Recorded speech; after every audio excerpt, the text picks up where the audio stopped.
Yo, what's going on guys? My name is Eclipse and today we are going to be talking about the new leaked Clash of Clans update. So before we get into any of the leaked news or anything like that, we just need to talk about the current state of Clash because as I'm sure all of you are aware, Clash of Clans is dying, and I'm sure by the end of this year, unless Supercell gets their shit together, Clash of Clans is going to be over with and then we're all going to have to move on to a new game. Now I'm pretty sure the cause of all this happened when Town Hall 11 came out because Town Hall sniping and farming just made Clash of Clans fun, so when they took that away, so many players had to resort to other things, and that's basically it. I feel like since they kind of ruined farming, the game just isn't at its peak anymore, so let's hope that this update right here and all the future updates can kind of bring this game back together. One last thing I have to say is I'm not allowed to put any of the screenshots or pictures of anything new in this video for copyright reasons, but if you just Google new Clash of Clans update leaked and you type the date in,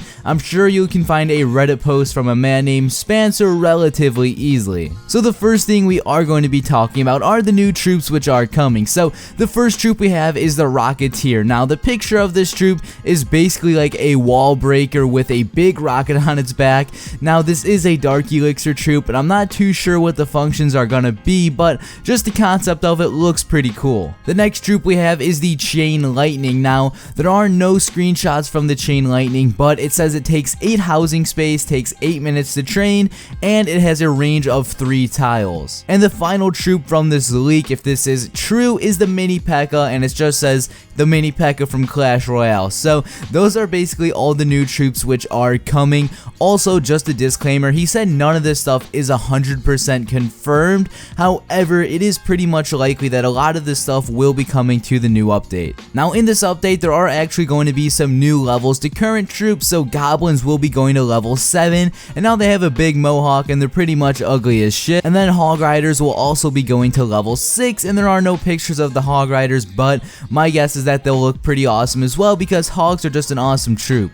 With all that new troop talk and everything out of the way, we are also going to be getting 2 new Dark Elixir barracks. So level 7 and a level 8 barracks will be coming. So when you upgrade your Dark Elixir barracks to level 7, you'll get the Rocketeer, and then when you upgrade the Dark Elixir barracks to level 8, you'll get the Chain Lightning. And as far as the Mini P.E.K.K.A goes, I'm not really too sure how you'll unlock that. Maybe there'll be a level 11 regular barracks, but I'm not too sure how that'll all work out. The next topic we will be going over to are the new buildings. So the mortar is now going to level 9, and this would be a big deal if Barch was still a thing, but since Barch is already dead, these level 9 mortars are just going to affect witches. Now I don't use witches too often, so it's not too big of a deal, but I think these will do some damage. The next new building we have is the level 4 Inferno tower, and at this point I just feel like they're trying to kill wars. If you guys missed this about like a few days ago, Supercell actually said they're allowing an option so you can kind of like attack bases multiple times in wars, and with all of these new troops and defenses and everything, I just feel like they're trying to kill wars and make 3 stars not as common.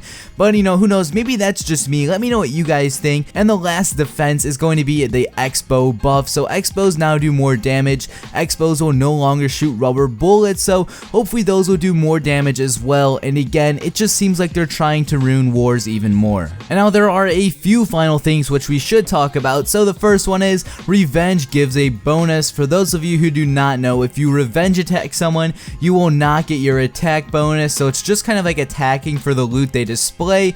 The next thing after that says revenge counts towards your daily star bonus. Now I feel like that one's pretty self-explanatory, so it's not really worth talking about. After that it says training time reduced for some troops and spells, so hopefully troops like golems, P.E.K.K.A s, dragons, etc. hopefully just those big troops become like faster to make, because honestly 45 minutes for a troop, that is kind of like outrageous if you really want to think about it. Like one troop takes like almost an hour, so hopefully, you know, some change comes to that. The next thing we have is if you have an inappropriate base, your village will be reset and you won't get a ban. And I actually do like this one because they are actually trying to help war here. So for those of you who do not know, if there's like a clan war for example and someone has an inappropriate base, you can report that player, then they'll get banned and they won't be able to do their attacks for that war. But with this change right here, let's say you have like a picture of a penis as your base. If your base gets reported reported, they'll just reset your layout so you have to like make a new base and you won't get banned at all. So that right there is pretty helpful. After that, it says war streaks might be shown on the clan info screen,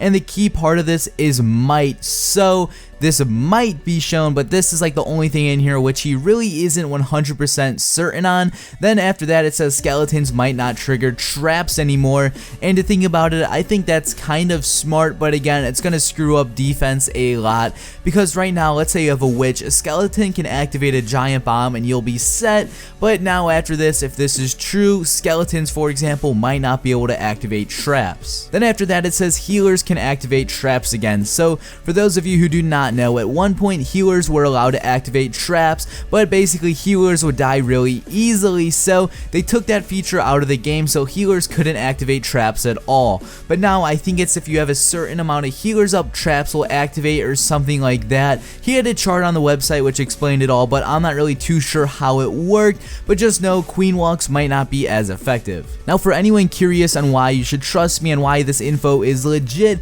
this is leaked by a guy named Spencer from Reddit, and he leaked quite a bit of the last few Clash of Clans updates, and every leak he has done has been like 100% legit, and his leaks were so good that Supercell actually banned all of his Clash of Clans accounts. So the chances are a majority of the stuff in this video is legit. So with all that being said, let me know which feature you are most excited for down in the comment section below. Personally, I really want the Rocketeer and the Chain Lightning. New troops definitely mix up the game, so hopefully with this new update the game will kind of be fresh, and hopefully the game will be revived a bit, because as I said in the beginning, Clash of Clans is dead right now and Clash Royale is where it's at. So I'm just hoping the more updates that come out, the more relevant Clash will become again. So guys, hopefully you enjoyed this video. If you did, feel free to give the video a like below, or let's say you thought the video was stupid, you can give the video a dislike. So again guys, this has been Eclipse, and peace out.